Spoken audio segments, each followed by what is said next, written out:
Então, chegamos à última unidade do direito civil e direito das coisas e direitos reais, que vamos falar agora na unidade 6 sobre direitos reais sobre coisas alheias. Os direitos reais sobre coisas alheias, também conhecido como os direitos reais limitados, são aqueles que conferem ao seu titular o poder de usar, gozar, dispor de um bem que pertence a outra pessoa. Em essência, eles fragmentam o direito de propriedade, dividindo entre o proprietário, que mantém a propriedade, e o titular de um direito real limitado, que possui o direito real em questão. Eles representam uma limitação ao direito de propriedade, permitindo que um terceiro não proprietário utilize, usufrua, garanta um crédito ou adquira um bem que não lhe pertence. O artigo 1225 do Código Civil, ele estabelece um rol taxativo, fechado, de todos os direitos reais reconhecidos pela legislação brasileira.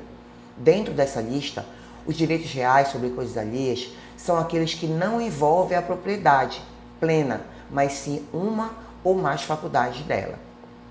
Quanto à natureza jurídica, os direitos reais sobre coisas alheias são uma categoria de direitos reais que se contrapõe aos direitos pessoais ou obrigacionais. Enquanto o direito pessoal ele cria uma relação jurídica entre pessoas, devedor e credor, o direito real ele estabelece uma relação direta e imediata de uma pessoa com uma coisa. Por isso, são direitos de natureza patrimonial, mas com eficácia absoluta, erga omnes, protegidos por ações reais e registrados para validade perante terceiros. As características dos direitos reais sobre coisas alheias, elas podem ser direitos pessoais e obrigacionais, São a taxatividade, o imediatismo ou aderência, sequela, oponibilidade, erga omnes, publicidade.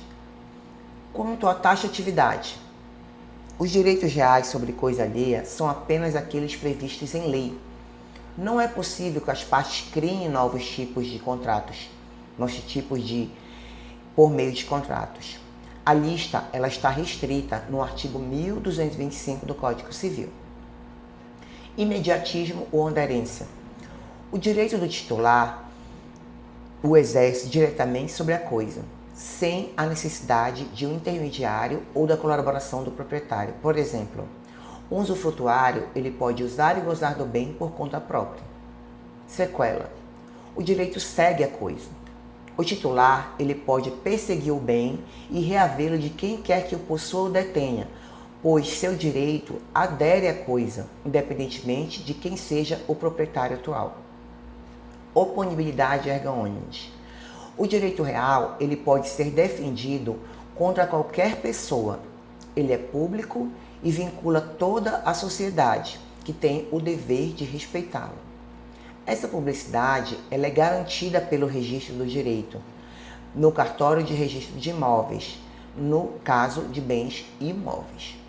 Quanto à publicidade, a validade e a eficácia de muitos direitos reais sobre a coisa alheia dependem do registro no respectivo cartório.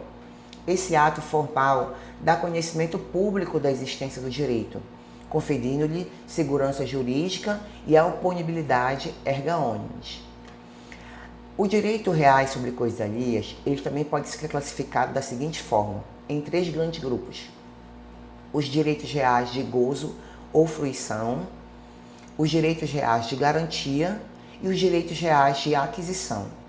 Os direitos reais de gozo e fruição, eles conferem ao titular o direito de usar, gozar e aproveitar as utilidades da coisa alheia. São eles o usufruto, que é o direito de usar e gozar a coisa alheia temporariamente, sem alterar sua substância, que está contido no artigo 1390 a 1411 do Código Civil. O uso, que é o direito de usar a coisa para as próprias necessidades e de sua família, mas de uma forma restrita que o usufruto, que ele está contido no artigo 1412 a 1413 do Código Civil. A habitação, que é o direito de habitar a casa alheia para si ou sua família, que está contido no artigo 414. A superfície, que é um direito de construir ou plantar em terreno alheio, separando propriedade do solo da propriedade da construção ou plantação, que ele está constido no artigo 1369 a 1376 do Código Civil, e a servidão predial, que ele permite a um prédio, o dominante, usufruir de utilidade de um prédio vizinho, o serviente, e está contido no artigo 1378 a 1389 do Código Civil.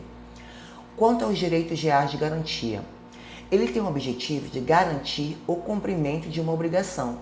Em caso de inadimplemento, permitem ao credor executar a garantia sobre o bem.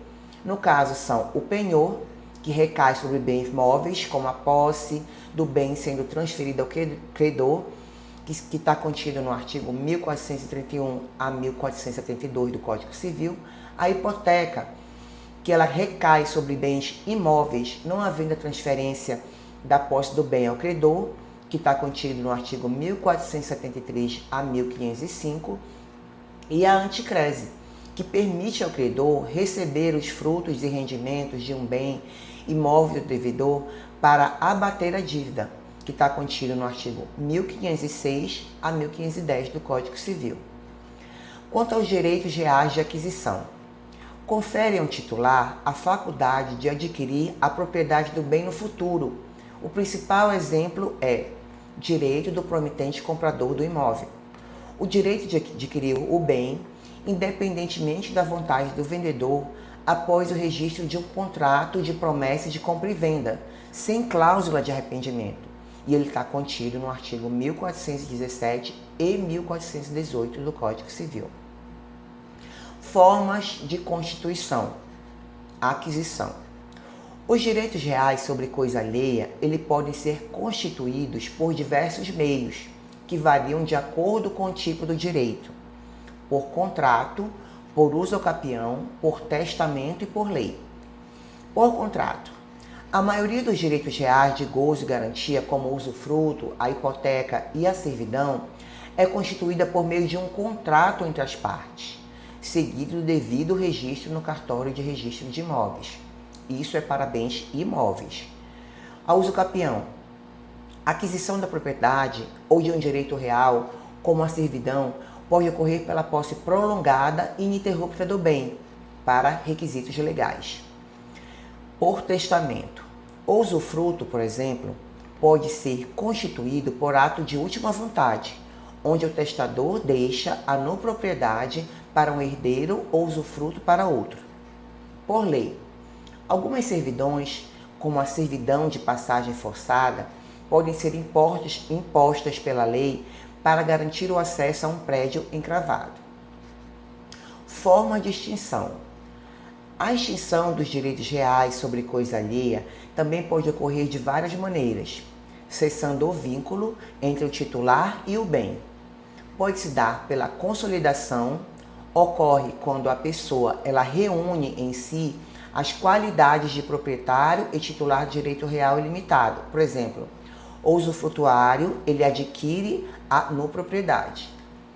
Pela renúncia, o titular do direito real ele pode renunciar a ele por meio de declaração expressa, o que extingue seu direito.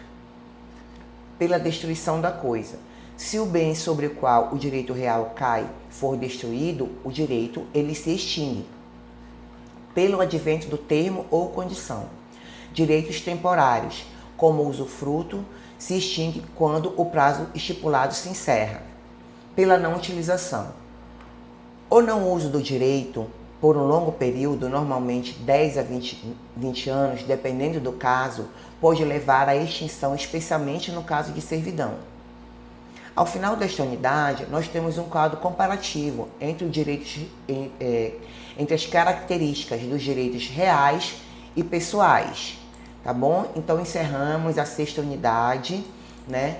E com isso, nós chegamos ao fim dessa jornada do direito das coisas. Então, essa jornada do direito das coisas, ela é mais do que apenas regras e artigos. Né? Eu espero que essa disciplina ela tenha mostrado a vocês como o direito molda a relação com o mundo material. Nós aprendemos que o conceito de propriedade ela vai além de ser dono, pois carrega consigo uma função social.